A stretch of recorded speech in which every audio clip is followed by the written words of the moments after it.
नमस्कार, मैं हूं कौशलेंद्र उपाध्याय और आप देख रहे हैं the news launcher Uttar Pradesh Uttarakhand. Uttar Pradesh में विधानसभा का आज से मानसून सत्र स्टार्ट हो गया है।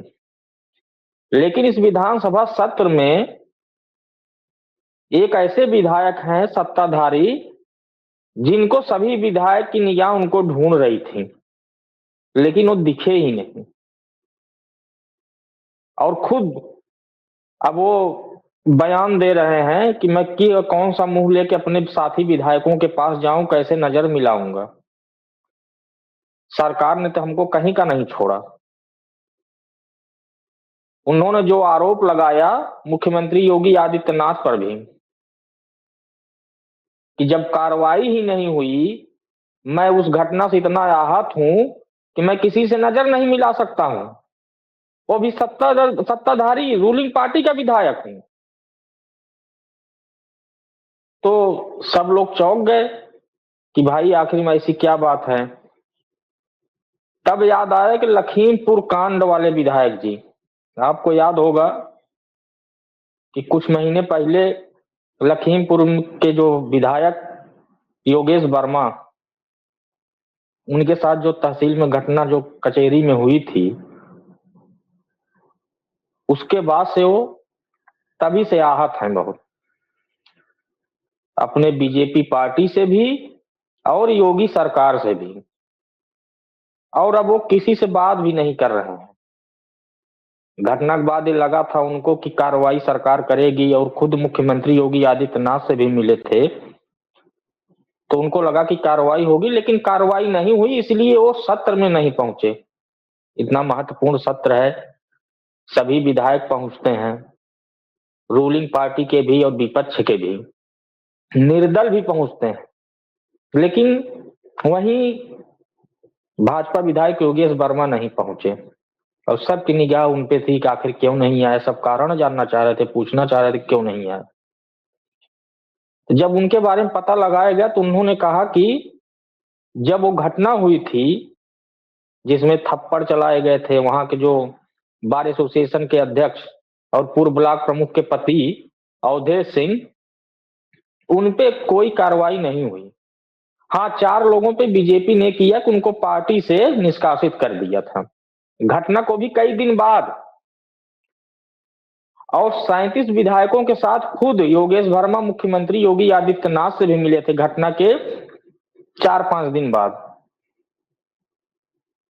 लेकिन पुलिस की तरफ से कोई कार्रवाई नहीं हुई। उन्होंने कहा कि जिस तरह से वहां पे धांधली उन लोगों ने किया, अब मुझे सूचना मिली और जब मैं पहुंचा हूं तो मेरे ऊपर थप्पड़ चलाए गए, मेरे कपड़े फाड़ दिए गए, इतनी बड़ी घटना हो गई, और अगर कार्रवाई नहीं होगी तो मुझे शर्मिंदगी महसूस होती है कि मैं सत्ता दल का विधायक हूं और मेरे ही साथ ऐसी घटना हो गई, और मेरे पार्टी और मेरी सरकार ही मेरा साथ नहीं दी। अब ये माहौल गर्म हो गया है, क्योंकि जिस समय वो घटना हुई थी लखीमपुर में, उस समय कोऑपरेटिव चेयरमैन का चुनाव था। उसी में पर्चा नामांकन को लेकर विवाद हुआ था।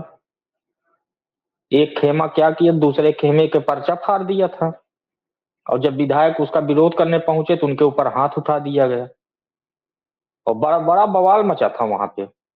उनके सुरक्षा कर्मी छुड़ा रहे थे, लेकिन कोई कुछ नहीं कर पाया। अवधेश सिंह बार एसोसिएशन के अध्यक्ष थे वहां के, और उनके समर्थक में कई लोग आ गए और विधायक के ऊपर हमला बोल दिया। एफआईआर तो दर्ज हुई, लेकिन कार्रवाई नहीं हुई। और जब मुख्यमंत्री से भी मिल लिए, जब मुलाकात हुई थी, उनके साथ 37 विधायक थे, कुछ सपा के भी विधायक थे, लेकिन जब कार्रवाई नहीं हुई तो उन्होंने सत्र में आने से अपने आप को रोक लिया। और है लखीमपुर खीरी में क्षेत्र में है, लेकिन सत्र में नहीं आ रहे हैं।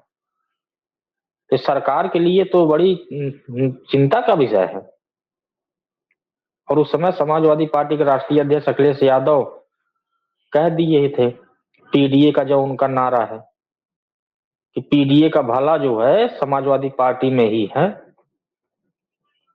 और ये सरकार पीडीए के साथ जो है हमेशा चाल चलती है, यानी योगी सरकार उनके साथ विश्वासघात करती, उनका वोट लेती है और उन्हीं के नेताओं के जो उनके जो लोग हैं उनको बेइज्जत करवा देती है और कार्रवाई भी नहीं करती है। तो ये सब बड़ा मुद्दा बन गया।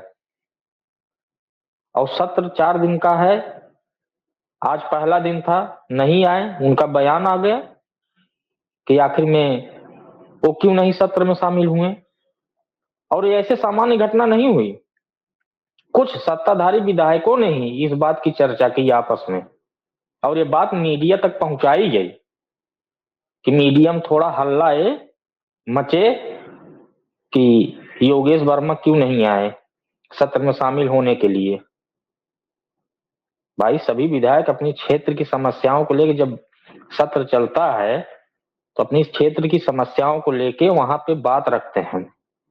वहां कई अध्यादेश जारी होता है, कई अध्यादेश पास किए जाते हैं, कई संशोधन होता है, तो उसमें विधायकों की उपस्थिति अनिवार्य है सत्ताधारी दल के लिए तो। और क्योंकि अगर कोई अध्यादेश पास करवाएंगे तो वहां संख्या बल दिखाना पड़ेगा। अब योगेश वर्मा नहीं है तो उनकी अनुपस्थिति हो गई। तो इस तरह से अब योगेश वर्मा जिस तरह से अब सरकार से, योगी सरकार से और अपनी पार्टी से नाराज हैं, ऐसे में क्या माना जाए।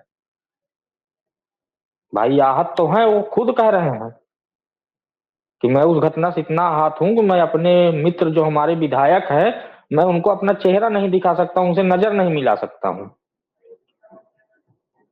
तो सरकार को इसको गंभीरता से लेना चाहिए था पहले से ही। और अभी हाल ही में उन्होंने ही एक्शन जो बवाल मचाया, कई आईएएस और पीसीएस अफसर सस्पेंड हो गए थे।